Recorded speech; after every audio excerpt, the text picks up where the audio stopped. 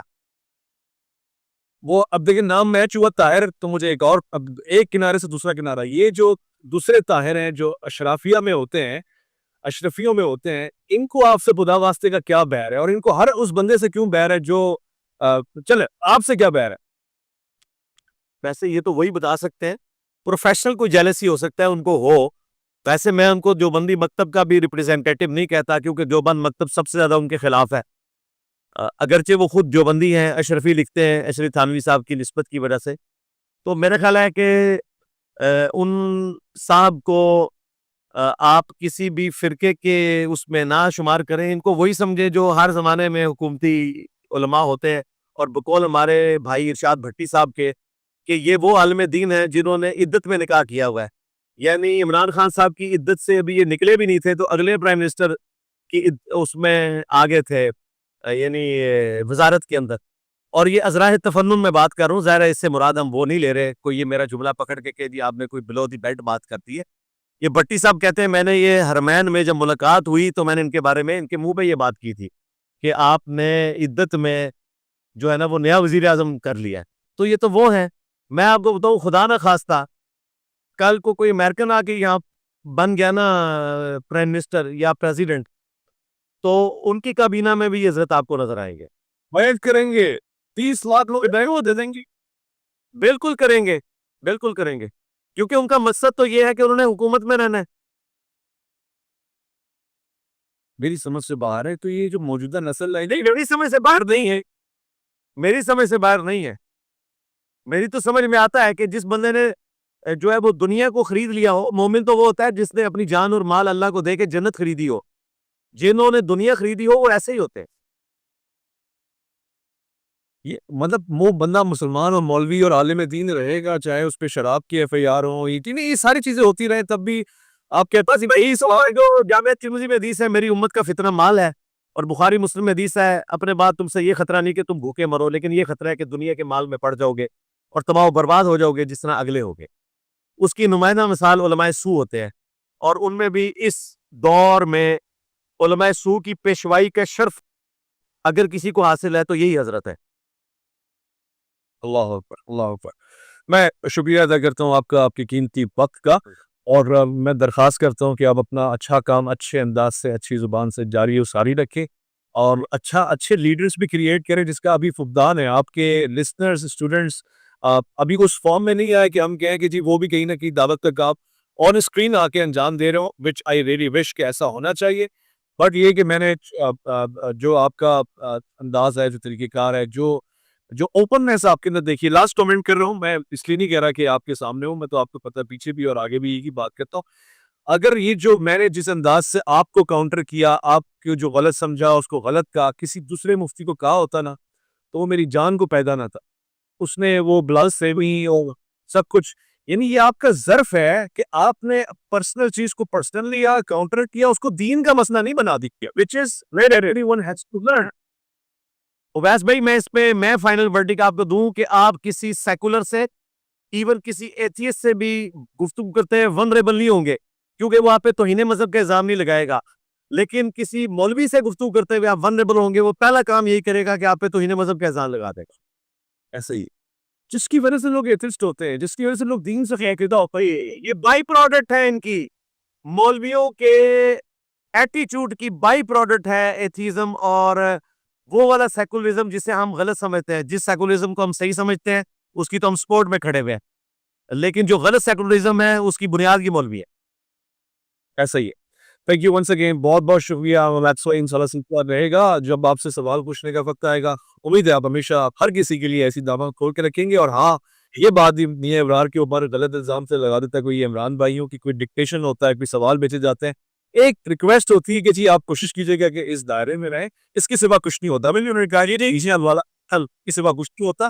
یہ ان کی کریڈیبلٹی پہ ڈاؤٹ ہے میرے خیال ہے. وہ اتنا ایفرٹ کرتے ہیں, ان کو بدنام نہیں کرنا چاہیے. کوئی بھی اگر کرتا ہے تو ایسا کبھی بھی نہیں ہوا کہ ہمیں سوال لکھ کے بھیجا اور کہا کہ یہی پوچھنا اور یہ نہیں پوچھنا. Thank you so much.